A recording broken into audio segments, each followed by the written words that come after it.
Hello, जय हिंद, वंदे मातरम दोस्तों। आप सभी का स्टडी विशेषांक में स्वागत है।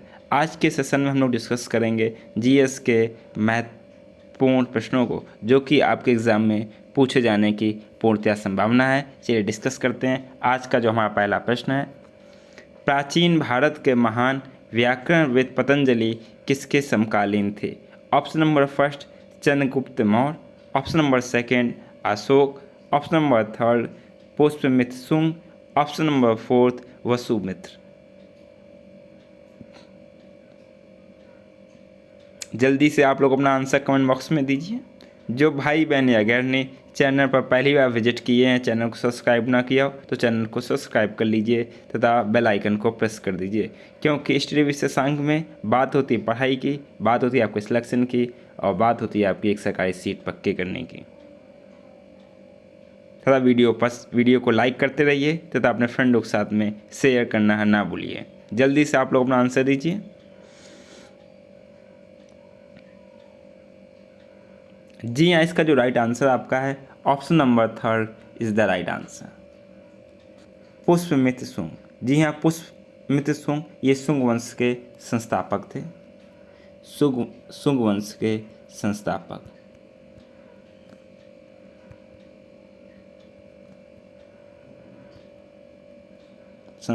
थे।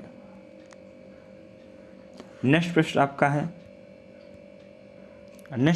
है बुद्ध को महापरिनिर्वाण कहाँ प्राप्त हुआ? ऑप्शन नंबर फर्स्ट बोध गया में, ऑप्शन नंबर सेकंड कुशीनगर में, ऑप्शन नंबर थर्ड राजगृह में, ऑप्शन नंबर फोर्थ वैशाली में। जल्दी से आप लोग आंसर दीजिए अपने।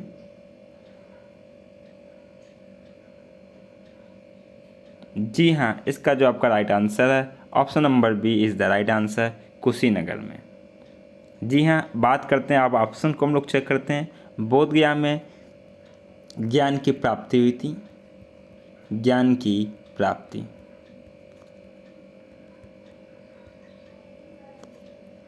राजगृह में क्या हुआ था? राजगृह में घर को त्यागा था, गृह त्याग।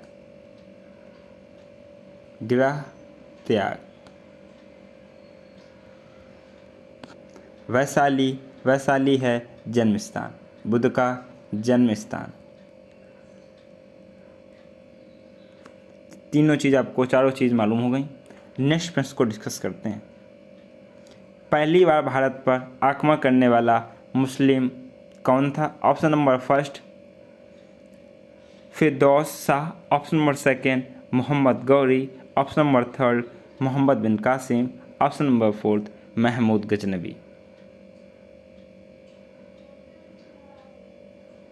जल्दी से आप लोग आंसर दीजिए। पहली बार भारत पर आक्रमण करने वाला मुस्लिम शासक कौन था? जी हाँ, आपका जो राइट आंसर है option number third is the right answer, Mohammad bin Qasim. कब किया था? 712। जी हाँ, 712 ईस्वी। नोट डाउन कर लीजिए आप लोग। नेक्स्ट प्रश्न आपका है किस सिख गुरु ने आदि ग्रंथ संकलित किया है? Option number first Guru Angad, option number second गुरु रामदास, ऑप्शन नंबर थर्ड गुरु अर्जुन देव, ऑप्शन नंबर फोर्थ गुरु हर राय। जल्दी से आप लोग आंसर दीजिए। आदि ग्रंथ संकलित किया है।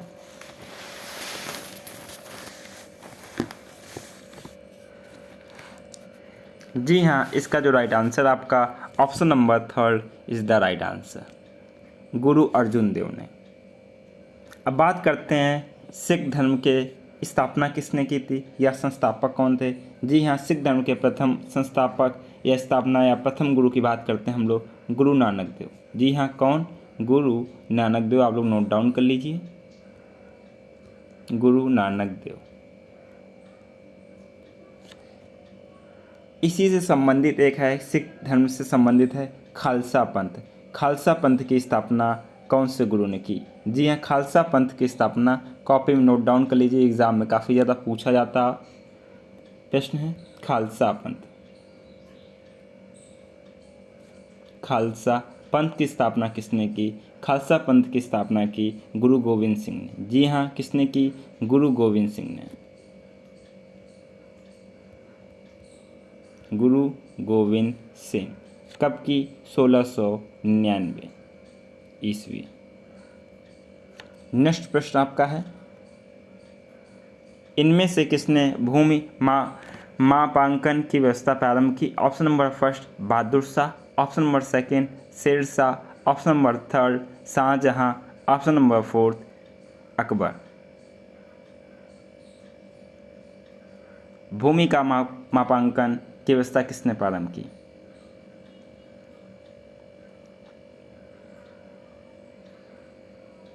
जी हाँ, इसका जो आपका राइट आंसर है option number second is the right answer, Sher Shah. Sher Shah ने ये व्यवस्था प्रारंभ की तथा भूमि मापांकन की जो नाम था उसको किस नाम से जानते थे या उसकी यूनिट क्या थी? जी हाँ, इसकी यूनिट थी सिकंदरी गज। सिकंदरी गज यूनिट थी, नोट डाउन कर लीजिए आप लोग, सिकंदरी गज। शाहजहां ने ताजमहल बनवाया, फेमस होंगे ताजमहल, शाहजहां ने ताजमहल। अकबर ने दीन इलाही धर्म चलाया, दीन इलाही। नेक्स्ट प्रश्न आपका है, किस वर्ष में ईस्ट इंडिया कंपनी ने रणजीत सिंह के साथ अमृतसर की पहली संधि पर हस्ताक्षर किए? जल्दी से आप लोग आंसर दीजिए कमेंट बॉक्स में। वीडियो काफ़ी ज़्यादा इंपॉर्टेंट है, एग्ज़ाम में यही प्रश्न पूछे जाते हैं, इसी से संबंधित प्रश्न पूछे जाते हैं।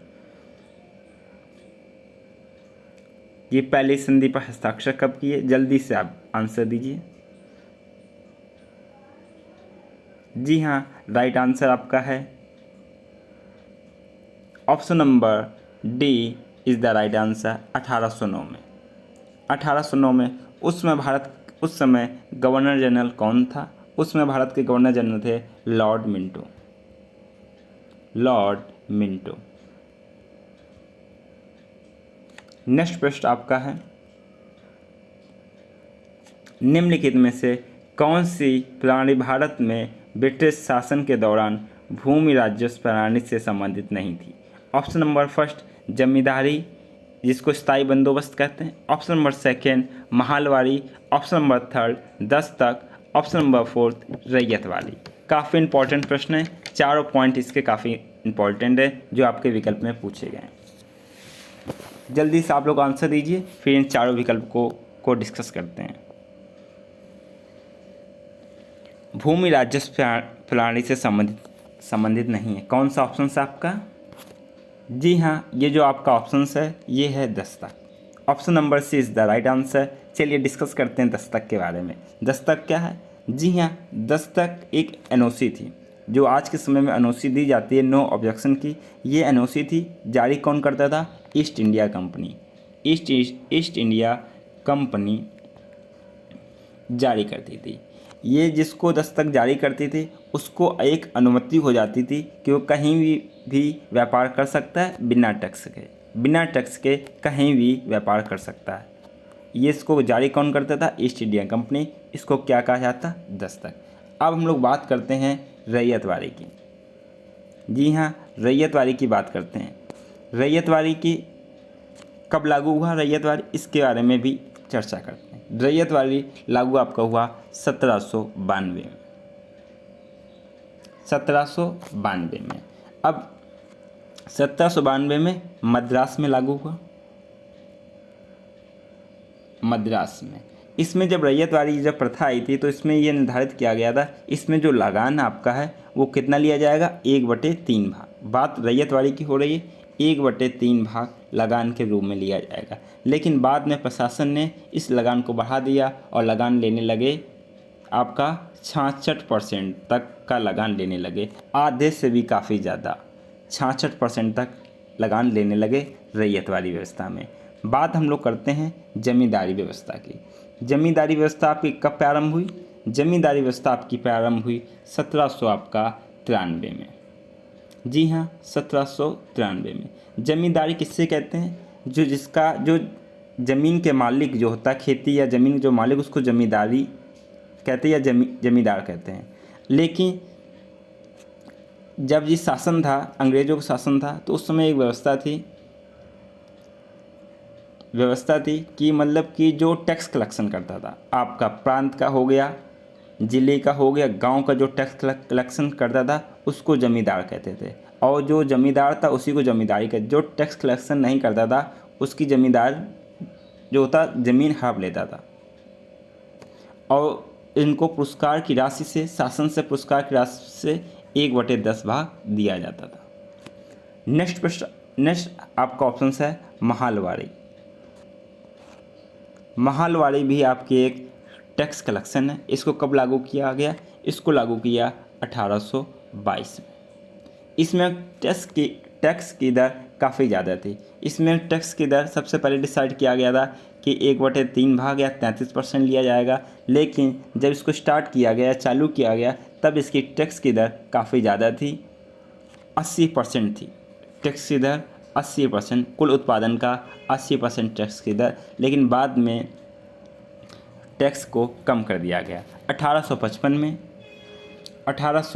में लॉर्ड डलहौजी के समय टैक्स को 50% तक सीमित कर दिया गया।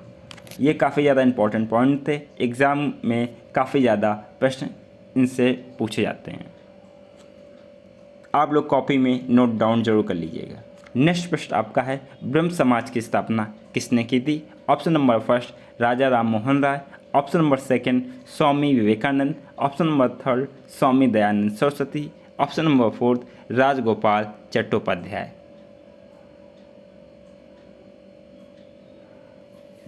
जल्दी से आप लोग आंसर दीजिए अपने। जी हाँ, ब्रह्म समाज की स्थापना की राजा राम मोहन राय ने। Option number first is the right answer.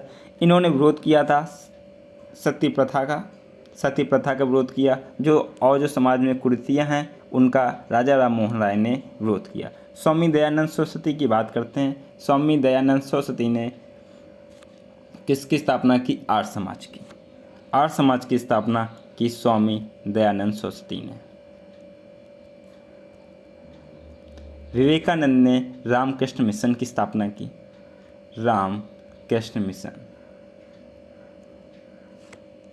की स्थापना की। नेक्स्ट प्रश्न आपका है, अमृतसर में जलियांवाला बाग कुख्यात नरसंहार किस दिन घटित हुआ था? ऑप्शन नंबर फर्स्ट 13 अप्रैल 1920 को, ऑप्शन नंबर सेकंड 13 अप्रैल 1919 को, ऑप्शन नंबर थर्ड 14 अप्रैल 1920 को, ऑप्शन नंबर फोर्थ 19 अप्रैल 1919 को। जल्दी से नरसंहार किस दिन हुआ था? आप लोग कमेंट बॉक्स में आंसर दीजिए। जी हाँ, इसका जो राइट आंसर आपका है option number second is the right answer, 13 अप्रैल 1919 को। अब बात करते हैं कि जलियांवाला बाग हुआ क्यों था। जी हाँ, भारत के 2 क्रांतिकारी थे, उनका नाम था सत्यपाल और सैफुद्दीन कोचली। अंग्रेज शासन ने इनको गिरफ्तार कर लिया था। इनका जो विरोध करने या धरना प्रदर्शन करने के लिए आम पब्लिक है वो अमृतसर के जलियांवाले बाग में एकत्रित हो गई थी। काफ़ी क्रोधित थी, आक्रोशित थी, तो वहाँ के जो जनरल थे, जनरल डायर, उन्होंने गोलियां चलाने का आदेश दे दिया गया था और काफ़ी लोगों की इसमें हत्या हुई थी, और दिन था 13 अप्रैल 1919। नेक्स्ट प्रश्न आपका बनता है,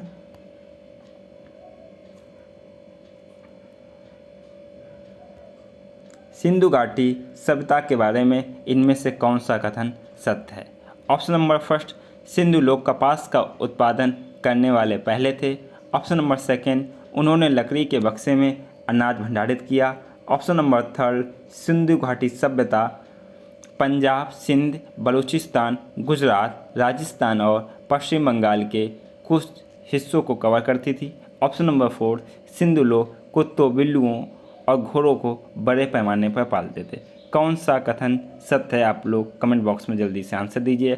आप सभी के कमेंट देखे जा रहे हैं, पढ़े जा रहे हैं।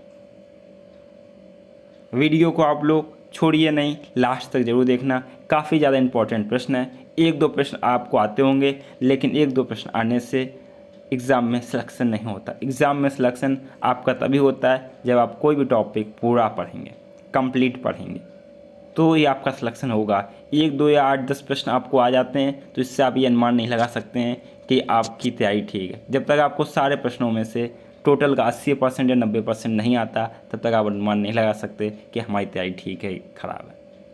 जल्दी से आप लोग प्रश्न का उत्तर दीजिए। जी हाँ, इसका जो राइट आंसर आपका है option number first is the right answer. Sindh लोग कपास का उत्पादन करने वाले थे या पहले थे। Option number first is the right answer. Next प्रश्न आपका है, कर्क रेखा निम्नलिखित में से किन राज्यों से गुजरती है? ऑप्शन नंबर फर्स्ट गुजरात से, ऑप्शन नंबर सेकंड झारखंड से, ऑप्शन नंबर थर्ड असम से, ऑप्शन नंबर फोर्थ मिजोरम से। आपका विकल्प दिए गए हैं कि सभी विकल्पों से गुजरात, झारखंड, असम, मिजोरम सबसे होकर गुजरती है। ऑप्शन नंबर सेकंड में आपका दिया गया है कि गुजरात से, आपके असम से, मिजोरम से होकर गुजरती है। ऑप्शन नंबर थर्ड में आपका दिया गया है कि गुजरात से, झारखंड और मिजोरम से गुजरती है। और ऑप्शन नंबर फोर्थ में 1-2 का मतलब है गुजरात और झारखंड से होकर गुजरती है।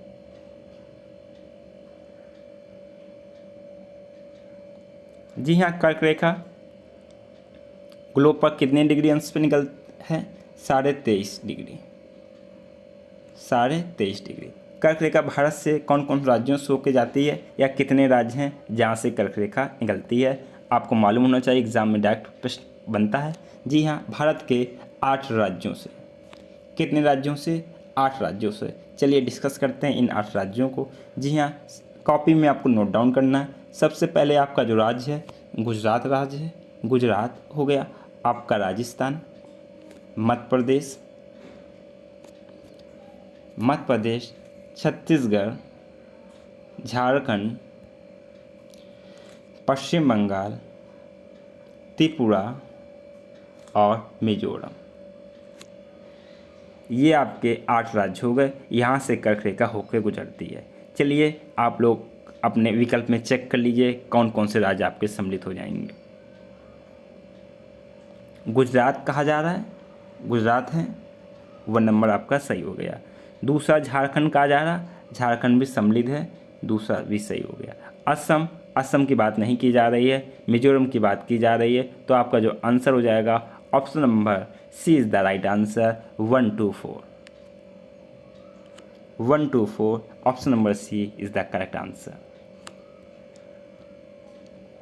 नेक्स्ट प्रश्न आपका है, वह कौन सा सर्वोच्च पर्वत शिखर है जो पूरी तरह से भारत में स्थित है? Option number first Kanchenjunga, option number second Nanda Devi, option number third K2 या Godwin Austen, option number fourth Kamet. जल्दी से आंसर दीजिए आप लोग कमेंट बॉक्स में।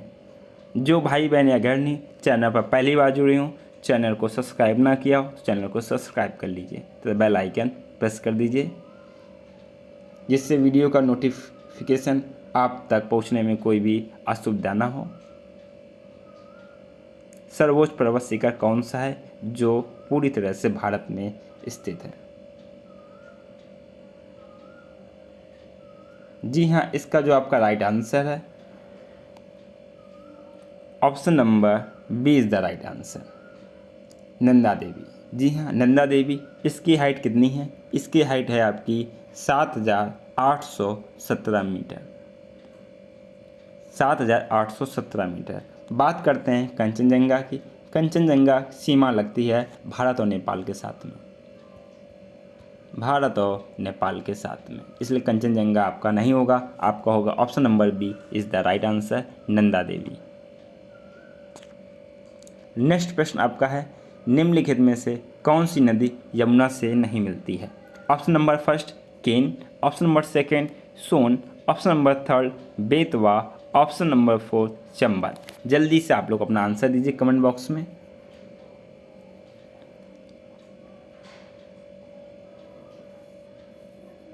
जी हाँ, बात करते हैं हम लोग यमुना को डिस्कस करते हैं। यमुना कहाँ से निकलती है? जी हाँ, यमुना निकलती है यमुनोत्री ग्लेशियर से। कहाँ से निकलती है? यमुनोत्री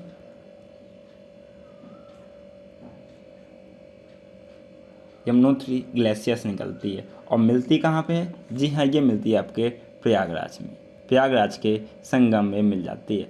इतने बीच का सफ़र में कौन कौन सी छोटी नदियाँ मिलती हैं यमुना में, उसकी हम लोग बात करते हैं। उसमें यमुना में कौन कौन सी नदियाँ मिलती हैं, नोट डाउन कर लीजिए। यमुना में आपकी मिलती है चंबल नदी,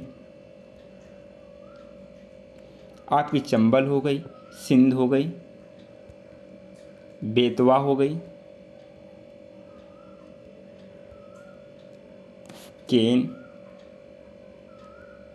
ये सारी नदियाँ यमुना में मिलती हैं। जबकि आपका जो ऑप्शन नंबर बी है, ये चंबल में, ये यमुना में नहीं मिलती। ऑप्शन नंबर बी आपका राइट आंसर है। जबकि सोन नदी कहाँ मिलती है, एग्जाम में पूछा जाता है। सोन नदी आपकी अमरकंटक से निकलती है।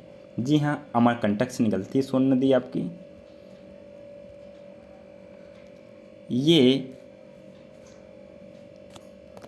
ये पटना के समीप गंगा में मिलती है। सोन नदी कहाँ मिलती है, गंगा में, गंगा में मिलती है पटना के समीप। नेक्स्ट प्रश्न आपका है, पश्चिमी विक्षोभ जिस कारण उत्तर पश्चिम भारत में बारिश होती है उसका उत्पत्ति स्थल है। ऑप्शन नंबर फर्स्ट काला सागर, ऑप्शन नंबर सेकंड कैस्पियन सागर, ऑप्शन नंबर थर्ड भूमध्य सागर, ऑप्शन नंबर फोर्थ अरब सागर। कौन सा उत्पत्ति स्थल है आपका? जी हाँ, इसका जो आपका राइट आंसर है, option number C is the right answer, भूमध्य सागर। जी हाँ, भूमध्य सागर। अब हम लोग बात करते हैं कि ये पश्चिमी विक्षोभ होता क्या है। जी हाँ, भूमध्य सागर में उठी हुई तूफ़ानी हवाओं को हम लोग पश्चिमी विक्षोभ के नाम से जानते हैं। उठी हुई तूफ़ानी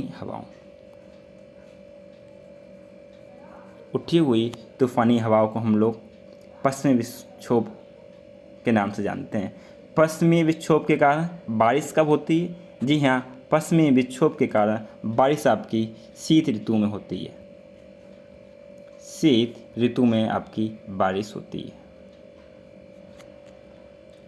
नेक्स्ट प्रश्न आपका है, पर्यावरणीय खेती जिसको इको फार्मिंग के नाम से भी जानते हैं। ऑप्शन नंबर फर्स्ट है शुष्क खेती, ऑप्शन नंबर सेकंड संविदा खेती जिसको contract farming, option number third झूम खेती, ऑप्शन नंबर फोर्थ जैविक खेती। जी हाँ, इसका जो आपका राइट आंसर है, पर्यावरणीय खेती को कहा जाता है। Option number D is the right answer, जैविक खेती या ऑर्गेनिक फार्मिंग। काफ़ी बेहतरीन प्रश्न है। आप सभी लोग आंसर दीजिए कमेंट बॉक्स में, सबके आंसर देखे जाते हैं, पढ़े जाते हैं। निम्न में से कौन सा स्थान स्टील निर्माण से संबंधित नहीं है? Option number first Jamshedpur Jharkhand, option number second Burnpur Paschim Bengal, option number third Chhadiya Jharkhand, option number fourth Durgapur Paschim Bengal. जल्दी से आंसर दीजिए आप लोग। जी हाँ, इसका जो आपका राइट आंसर है, option number third is the right answer, Chhadiya Jharkhand. ये किस लिए फेमस है? ये फेमस है आपका कोयले के लिए, कोयला उत्पादन के लिए फेमस है। जबकि जो शेष आपके विकल्प हैं ये स्टील निर्माण से संबंधित हैं। जबकि ऑप्शन नंबर थर्ड कोयला के लिए प्रसिद्ध है। भारतीय संविधान को माना गया है। ऑप्शन नंबर फर्स्ट संघीय, ऑप्शन नंबर सेकंड एकात्मक, ऑप्शन नंबर थर्ड संसदीय, ऑप्शन नंबर फोर्थ भारतीय संविधान का रूप विधान में संघीय और भावना में एकात्मक। आप लोग जल्दी से आंसर दीजिए अपने। जी हाँ, इसका जो आपका राइट आंसर है, option number fourth is the right answer, विधान में संघीय और भावना में एकात्मक। जबकि एकात्मक का राज होता है ऑटोक्रेट, तानाशाह, एक ही व्यक्ति का शासन। नेक्स्ट प्रश्न आपका है, भारतीय संविधान के किस अनुच्छेद के तहत उपराष्ट्रपति का चुनाव होता है? ऑप्शन नंबर फर्स्ट अनुच्छेद 54, ऑप्शन नंबर सेकंड अनुच्छेद 63, ऑप्शन नंबर थर्ड अनुच्छेद 66, ऑप्शन नंबर फोर्थ अनुच्छेद 74। चुनाव प्रक्रिया पूछी गई है, जल्दी से आंसर दीजिए। जी हाँ, उपराष्ट्रपति की हम लोग बात कर रहे हैं तो जी ऑप्शन नंबर जो आपका बी है अनुच्छेद 63, ये किसमें हमारे संविधान में वर्णित किया गया है अनुच्छेद 63 के द्वारा कि भारत का एक उपराष्ट्रपति होगा। जी हाँ, उपराष्ट्रपति होगा, इसके लिए डिस्कस किया गया अनुच्छेद 63। जबकि अनुच्छेद 66 की हम लोग बात करते हैं, इसमें चुनाव प्रक्रिया दी गई है। चुनाव प्रक्रिया, चुनाव, तो आपका जो राइट आंसर है option number C is the right answer. Next प्रश्न आपका है, भारत के केंद्रीय मंत्रिमंडल में अधिकतम कितने मंत्री हो सकते हैं? ऑप्शन नंबर फर्स्ट, लोकसभा की कुल संख्या का 15%। ऑप्शन नंबर सेकंड, लोकसभा की कुल संख्या का 10%। ऑप्शन नंबर थर्ड, लोकसभा की कुल संख्या का 5%। ऑप्शन नंबर फोर्थ, लोकसभा की कुल संख्या का 20%। जल्दी से आंसर दीजिए आप लोग। जी हाँ, इसका जो आपका राइट आंसर है option number first is the right answer, Lok Sabha की कुल संख्या का 15%।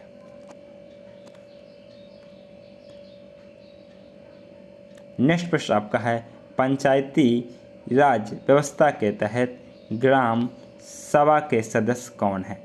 ऑप्शन नंबर फर्स्ट, गांव के सभी सदस्य। ऑप्शन नंबर सेकंड, गांव के सभी सदस्य जिनकी आयु 16 वर्ष से अधिक है। ऑप्शन नंबर थर्ड, पंचायत क्षेत्र में मतदाता के रूप में पंजीकृत सभी वयस्क सदस्य। ऑप्शन नंबर फोर्थ, पंचायत क्षेत्र में महिलाओं को छोड़कर गांव के सभी सदस्य। जल्दी से आप लोग अपने आंसर दीजिए कमेंट बॉक्स में।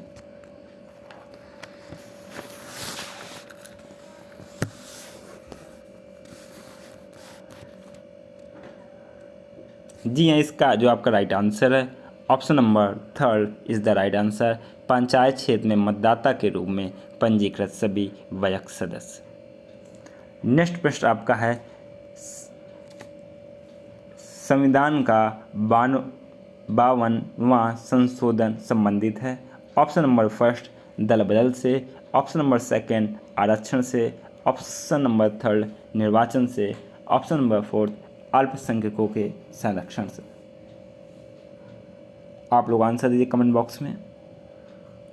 जी हाँ, इसका जो आपका राइट आंसर है option number first is the right answer, दल बदल से। ये कब लागू हुआ या कब इसमें संशोधन हुआ? जी हाँ, इसमें संशोधन हुआ आपका 1985 में। नेक्स्ट प्रश्न आपका है, भारत में राष्ट्रीय आय का आकलन करने वाली संस्था है। Option number first, reserve bank of India. Option number second, योजना आयोग। ऑप्शन नंबर थर्ड, वित्त मंत्रालय। ऑप्शन नंबर फोर्थ, केंद्रीय सांख्यिकी संगठन। राष्ट्रीय आय का आकलन करने वाली संस्था आपकी है option number fourth is the right answer, केंद्रीय सांख्यिकी संगठन। इसकी स्थापना कब हुई थी? इसकी स्थापना आपकी हुई थी 2 मई 1951 को। नेक्स्ट प्रश्न आपका है, नाबार्ड की स्थापना किस वर्ष में हुई? Option number first 1970। Option number second 1975। Option number third 1977। Option number fourth 1982।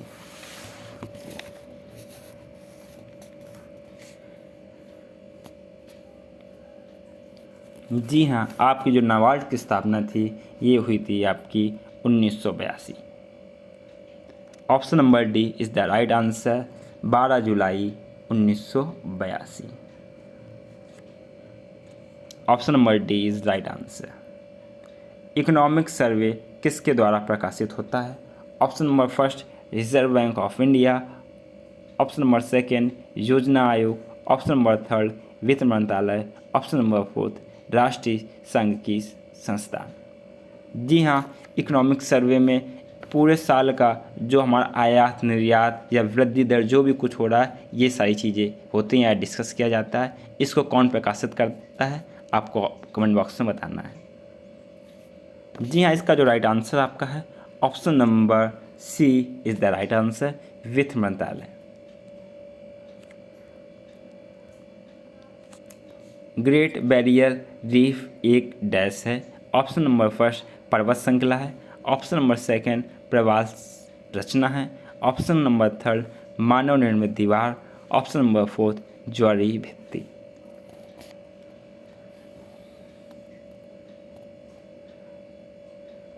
जी हाँ, ग्रेट बैरियर रीफ एक आपकी है। Option number B is the right answer, प्रवाह रचना। नेक्स्ट प्रश्न आपका है, सर्वाधिक वार्षिक वर्षा कहाँ होती है? Option number first Canadian shield में, option number second Amazon basin में, option number third Ganga basin में, ऑप्शन नंबर फोर्थ साइबेरियाई मैदान में।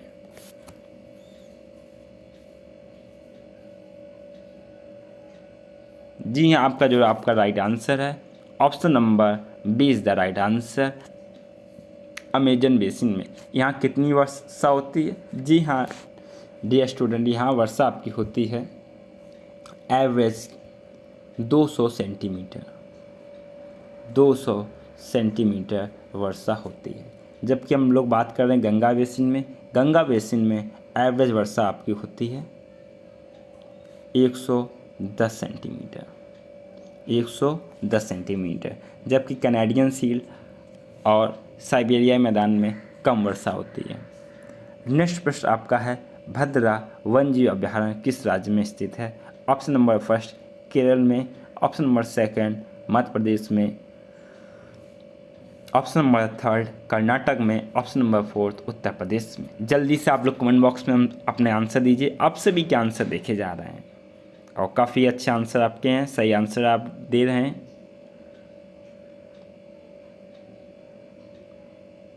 जी हाँ, भद्रा वन्यजीव अभयारण्य है आपका option number C is the right answer, Karnataka में। Option number C is the right answer, Karnataka. Next प्रश्न आपका है, निम्नलिखित में से कौन सी धातु सबसे अधिक आघातवर्ध या मैलिएबल होती है? ऑप्शन नंबर फर्स्ट तांबा और एल्यूमिनियम, ऑप्शन नंबर सेकंड लोहा और एल्यूमिनियम, ऑप्शन नंबर थर्ड जस्ता और शीशा, ऑप्शन नंबर फोर्थ सोना और चांदी। जल्दी से आप लोग आंसर दीजिए अपने कमेंट बॉक्स में।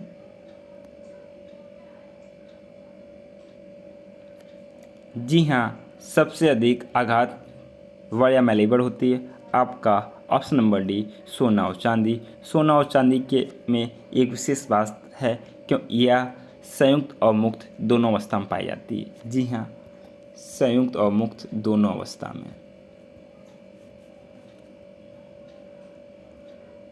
दोनों अवस्था में पाई जाती है। नेक्स्ट प्रश्न आपका है, एंटोमोलॉजी का संबंध किससे है? ऑप्शन नंबर फर्स्ट वनस्पति से, ऑप्शन नंबर सेकंड प्राणी से, ऑप्शन नंबर थर्ड कीट से, ऑप्शन नंबर फोर्थ रसायन से। जी हाँ, राइट आंसर आपका है option number third is the right answer, कीट से संबंधित है। वनस्पति से होगा तो बॉटनी, रसायन से केमिस्ट्री। नेक्स्ट प्रश्न आपका है, खगोल वेद वारामिहिर और कवि कालिदास किसके दरबार का हिस्सा थे?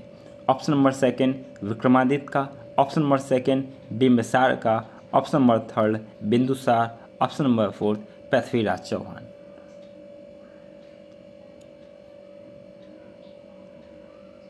जल्दी से आप लोग आंसर दीजिए।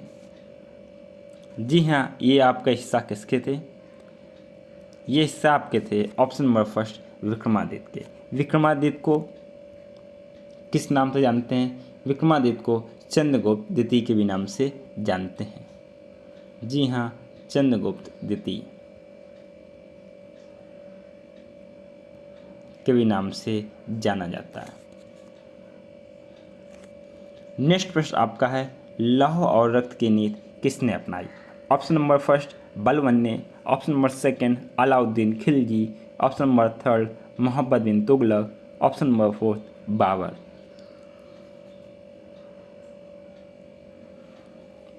जी हाँ, इसका जो राइट आंसर आपका है option number first is the right answer, Balban ने। बलबन ने सजदा और पैबोस प्रथा भी चलाई। सिजदा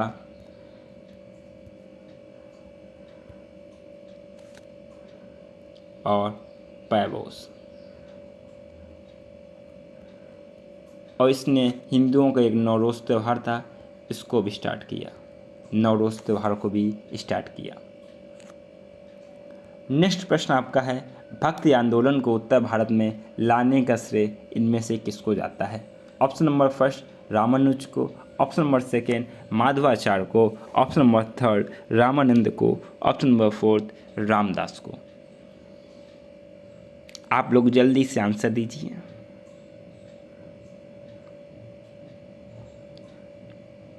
भक्ति आंदोलन को उत्तर भारत में लाने का श्रेय जाता है आपका option number third is the right answer, Ramanand को। जी हाँ, रामानंद ने उत्तर भारत में भक्ति का प्रसार किया। इन्होंने बताया कि राम के नाम से मुक्ति संभव है, केवल राम के नाम से। तो भगवान राम का इन्होंने प्रचार और प्रसार किया। नेक्स्ट प्रश्न आपका है, प्रसिद्ध विरूपाक्ष मंदिर कहाँ अवस्थित है? Option number first Hampi, option number second Bhadrachalam, option number third Srikalahasti, option number four Tirupati.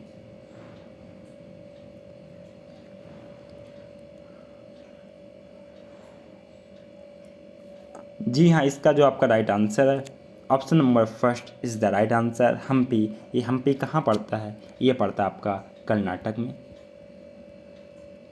और ये विरूपाक्ष मंदिर कौन से भगवान को समर्पित है? ये समर्पित है भगवान शिव को। भगवान शिव को समर्पित है। नेक्स्ट प्रश्न आपका है, भारत में काजू का प्रथम परिचय किन लोगों ने कराया? ऑप्शन नंबर फर्स्ट डच ने, ऑप्शन नंबर सेकेंड ब्रिटिश ने, ऑप्शन नंबर थर्ड फ्रांसीसी ने, ऑप्शन नंबर फोर्थ पुर्तगाली ने। जल्दी से आप लोग अपना कमेंट बॉक्स में आंसर दीजिए।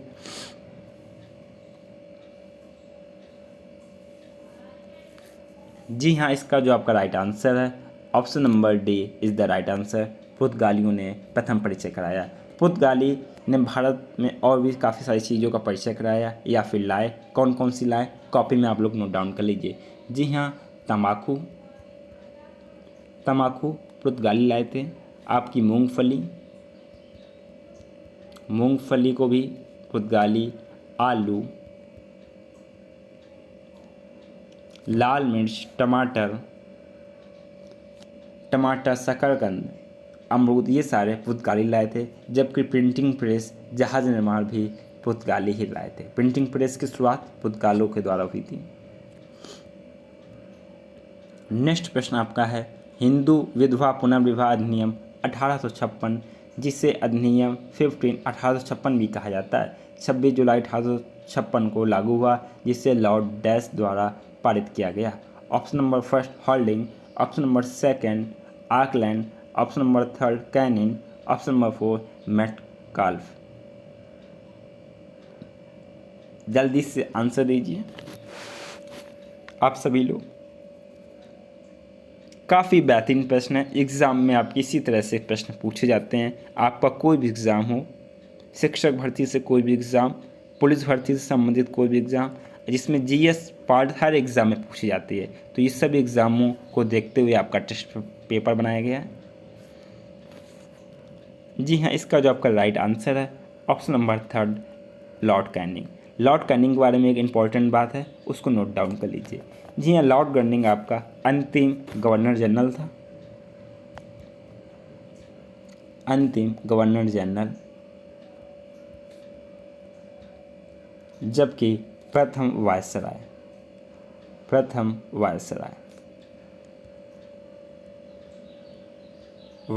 था। नेक्स्ट प्रश्न आपका है, आर्य समाज की स्थापना किसने की? Option number first Raja Ram Mohan Roy ने, option number second Swami Vivekananda, option number third Swami Dayanand Saraswati, option number four Raja Radhakant Deb. Arya Samaj की स्थापना किसने की? जी हाँ, इसका जो आपका राइट आंसर है option number C is the right answer, Swami Dayanand Saraswati ने। कब की थी? जी हाँ, ये की थी आपकी 10 अप्रैल 1875 को। और कहाँ की थी? मुंबई में, मुंबई के पास या मुंबई में की थी। नेक्स्ट प्रश्न आपका है, असहयोग आंदोलन कब वापस ले लिया गया? ऑप्शन नंबर फर्स्ट फरवरी 1922 को, ऑप्शन नंबर सेकेंड मार्च 1926 को, ऑप्शन नंबर थर्ड मई 1929 को, ऑप्शन नंबर फोर्थ सितंबर 1925 को। जल्दी से आप लोग आंसर दीजिए।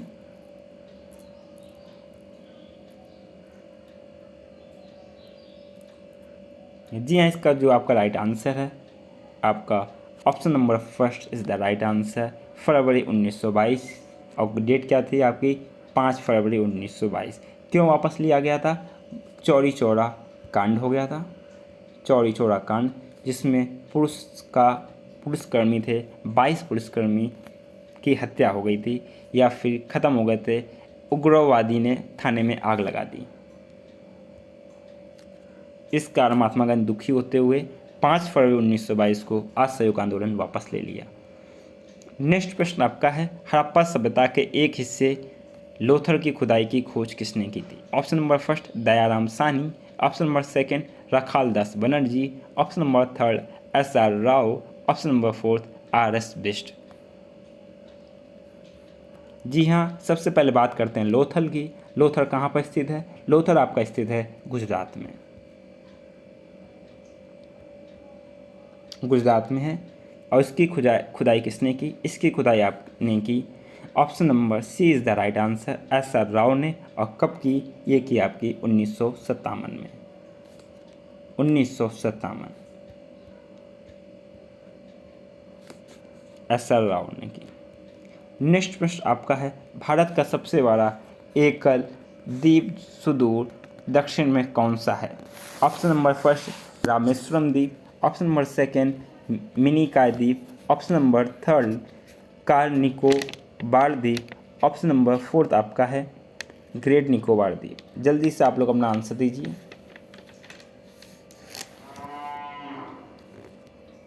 जी हाँ, इसका जो आपका राइट आंसर है, option number D is the right answer, great Nicobar द्वीप, जिसको हम लोग इंदिरा पॉइंट के भी नाम से जानते हैं। नेक्स्ट पॉइंट है आपका है, या प्रश्न है, काराकोरम पर्वत श्रृंखला में सबसे ऊंची चोटी कौन सी है? Option number first Nanda Devi, option number second mount K two, option number third Nanga Parbat, option number fourth mount Everest.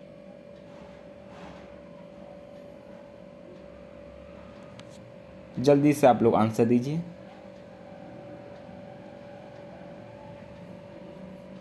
जी हाँ, सबसे ऊंची चोटी आपकी है option number B mount K two. Mount K two की हाइट कितनी है? 8,611 मीटर। माउंट एवरेस्ट की 8,848 मीटर। नेक्स्ट प्रश्न आपका है, काराकोरम पर्वत श्रृंखला में सबसे ऊंची चोटी कौन सी है? डिस्कस कर चुके हैं, रिपीट हो गया प्रश्न।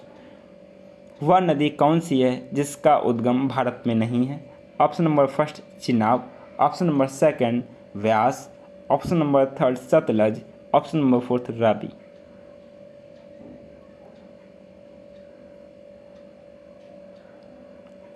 जी हाँ, इसका जो राइट आंसर आपका है, जल्दी से कमेंट बॉक्स में आंसर दीजिए। राइट आंसर इसका है सतलज। जी हाँ, सतलज का उद्गम स्थल कहाँ पर है? जी हाँ, ये इसका उद्गम स्थल है तिब्बत के पास मानसरोवर राकसताल से। जी हाँ, राकसताल से उद्गम स्थल है। ये पंजाब की एक महत्वपूर्ण नदी है। पंजाब का श्रेय है जो इतना संपन्न देश है, सतलज नदी। सतलज नदी पर बांध बना है आपका भाखड़ा नागल बांध। जी हाँ, भाखड़ा नागल बांध सतलज नदी पर ही बना है। बात करते हैं और नदियों की, इनका उद्गम स्थल कहाँ पर है? जी हाँ, आपकी जो चिनाब नदी है, इसका उद्गम स्थल है बालालाचा से, जो कि आपका हिमाचल प्रदेश में पड़ता है। बालालाचा दर्रा हिमाचल प्रदेश से। व्यास की हम लोग बात करते हैं, व्यास का है रोहतांग दर्रा से, रोहतांग दर्रा से।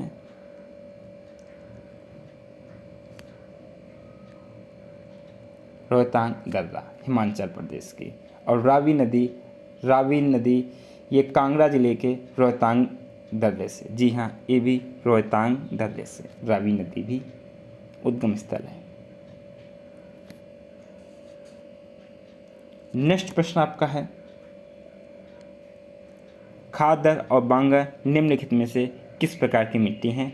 ऑप्शन नंबर फर्स्ट काली, ऑप्शन नंबर सेकंड जलोढ़, ऑप्शन नंबर थर्ड लाल, ऑप्शन नंबर फोर्थ लैटराइट मिट्टी।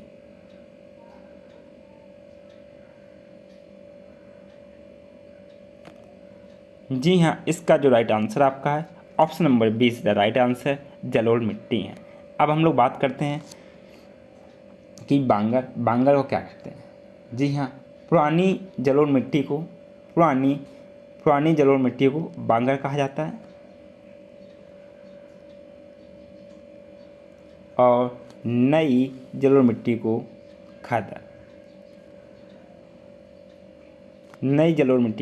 खादर कहा जाता है। अब जलोढ़ मिट्टी की हम लोग विशेषताओं की बात करते हैं। जलोढ़ मिट्टी में पोटास की अधिकता होती है। जी हाँ, पोटास की इसमें अधिकता होती है, जबकि इसमें नाइट्रोजन की फास्फोरस की कमी होती है। नाइट्रोजन और फास्फोरस तथा ह्यूमरस की कमी होती है। जलोढ़ मिट्टी कौन सी फसल के लिए उपयोगी होती है, ये भी आपको मालूम होना चाहिए, एग्जाम में काफ़ी ज़्यादा पूछ लेते हैं। जलोढ़ मिट्टी धान, मक्का, गेहूँ, तिलहन, इन सब फसलों के लिए काफ़ी ज़्यादा उपयोगी होती है। नेक्स्ट प्रश्न आपका है, कौन सा कृत्रिम बंदरगाह है? Option number first Chennai, option number second Visakhapatnam, option number third Mumbai, option number fourth उपयुक्त में से कोई नहीं। कृत्रिम बंदरगाह कौन सा है?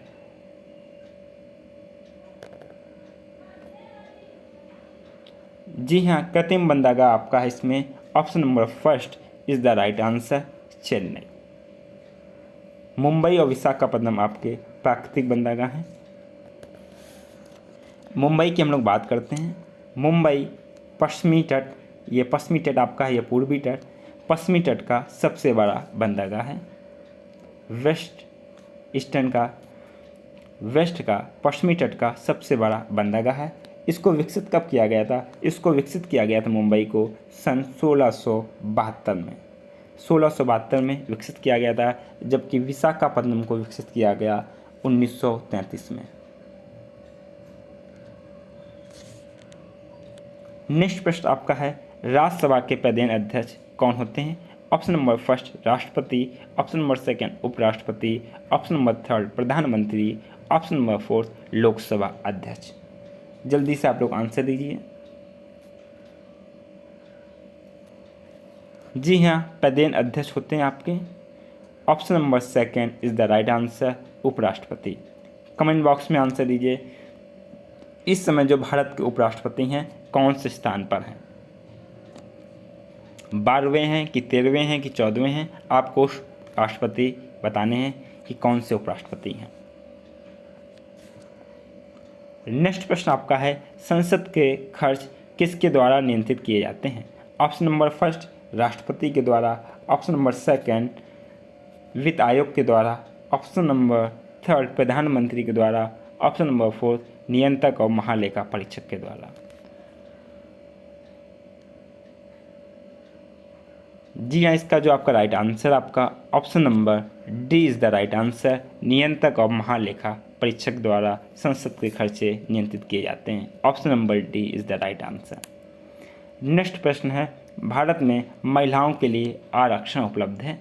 ऑप्शन नंबर फर्स्ट लोकसभा में, ऑप्शन नंबर सेकंड राज्य विधानसभाओं में, ऑप्शन नंबर थर्ड पंचायती राज निकायों में, ऑप्शन नंबर फोर उपयुक्त सभी स्थानों पर। जल्दी से आप लोग अपने आंसर दीजिए।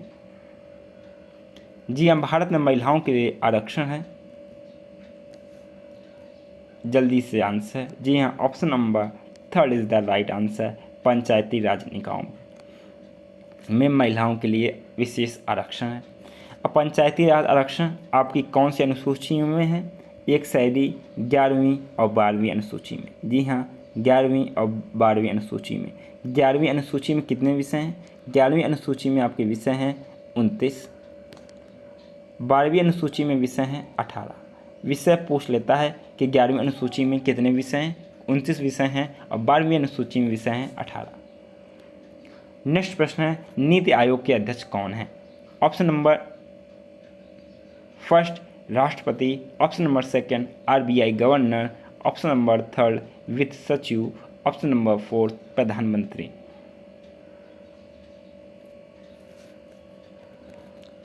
जी हाँ, नीति आयोग की स्थापना कब हुई? नीति आयोग की स्थापना आपकी हुई 1 जनवरी 2015 को।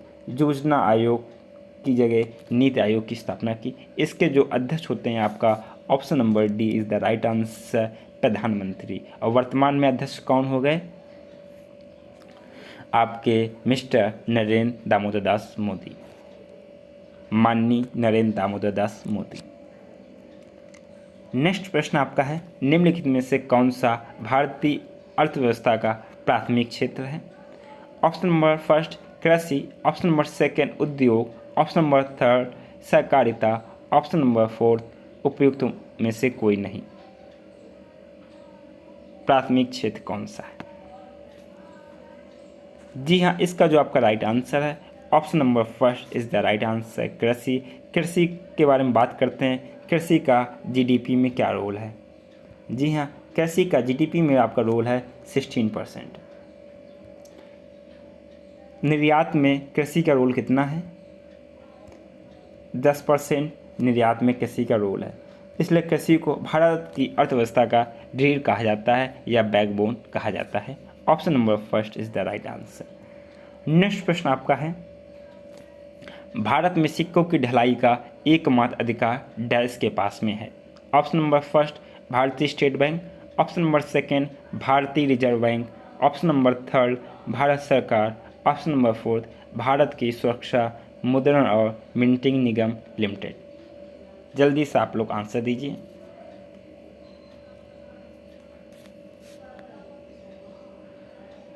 जी हाँ, भारत में सिक्कों की ढलाई का एकमात्र अधिकार है आपका option number third is the right answer, Bharat सरकार। भारत में सिक्कों की ढलाई कहाँ कहाँ होती है? नोट डाउन कॉलेज एग्जाम में आपको रीजनिंग में भी पूछ सकता है। मुंबई, कोलकाता,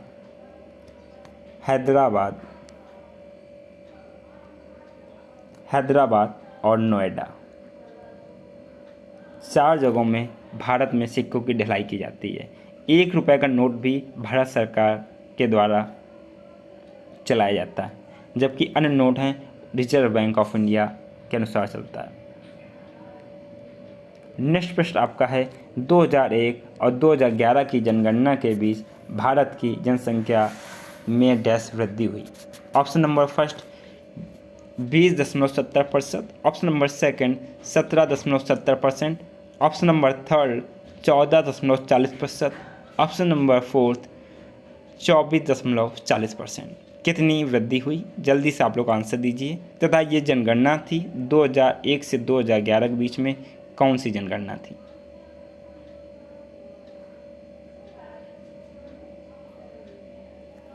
– 2001 तथा 2011 के बीच में भारत में जो जनसंख्या वृद्धि हुई आपका option number B is the right answer, 17.70%। Option number B is the right answer. Next प्रश्न है, भारत में राष्ट्रीय आय की गणना, ये क्वेश्चन हम लोग करा चुके हैं। आपका होगा option number C is the right answer, केंद्रीय सांख्यिकी संगठन। नेक्स्ट प्रश्न आपका है, समुद्री जल का औसतन खारापन होता है? Option number first 2.5%, option number second 3%, option number third 3.5%, option number fourth 4%। कितना खारापन समुद्री जल में पाया जाता है? जी हाँ, इसका जो आपका राइट आंसर है option number C is the right answer, 3.5%। ये क्यों होता है? ये NaCl के कारण सोडियम क्लोराइड की अधिकता होती है, इस कारण समुद्री का जल खारापन होता है। नेक्स्ट प्रश्न आपका है, निम्नलिखित में से कौन सा बायोडिग्रेडेबल सामग्री नहीं है? ऑप्शन नंबर फर्स्ट कपास, ऑप्शन नंबर सेकंड जानवरों की हड्डियाँ, option number third aluminium foil, option number fourth लकड़ी। जल्दी से आप लोग आंसर दीजिए। जी हाँ, इसका जो आपका राइट आंसर है option number third is the right answer, aluminium foil biodegradable सामग्री नहीं है। जल्दी से अपघटित होने वाली सामग्री नहीं है, इसको मोटा मोटा आप मान सकते हैं। नेक्स्ट प्रश्न है, निम्नलिखित में से क्या जलीय निकाय में होने वाले प्रदूषण में योगदान प्रदान नहीं करता है? ऑप्शन नंबर फर्स्ट भारी धातु, option number second ozone, option number third microplastics, option number fourth कीटनाशक। बात क्या की गई है, ध्यान से समझना, जलीय की बात की गई है, तो ध्यान से आंसर देना आप लोग। जी हाँ, इसका जो राइट आंसर आपका है option number B is the right answer, ozone. Ozone जलीय प्रदूषण में योगदान प्रदान नहीं करता, ओजोन। नेक्स्ट प्रश्न आपका है, निम्नलिखित में से किसके परिणाम स्वरूप पानी की गुणवत्ता में गिरावट आई है? ऑप्शन नंबर फर्स्ट गंदे पानी का सही से निपटान न करना, ऑप्शन नंबर सेकंड वनों की कटाई, ऑप्शन नंबर थर्ड जल संसाधनों का गलत वितरण, ऑप्शन नंबर फोर अत्यधिक जनसंख्या।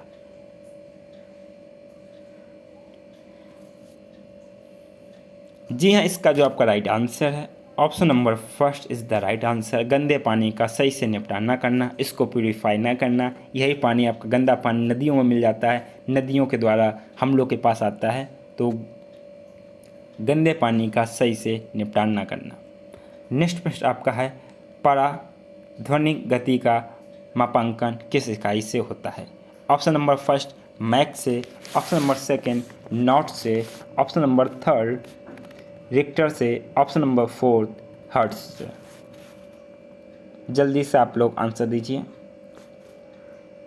जी हाँ, राइट आंसर इसका है आपका option number first is the right answer, Mach से। मैक से, जबकि नॉट से समुद्री चाल,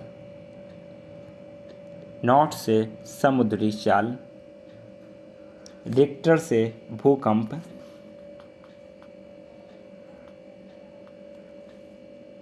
रिक्टर से भूकंप, हर्ट्ज से आपका होता है आवृत्ति।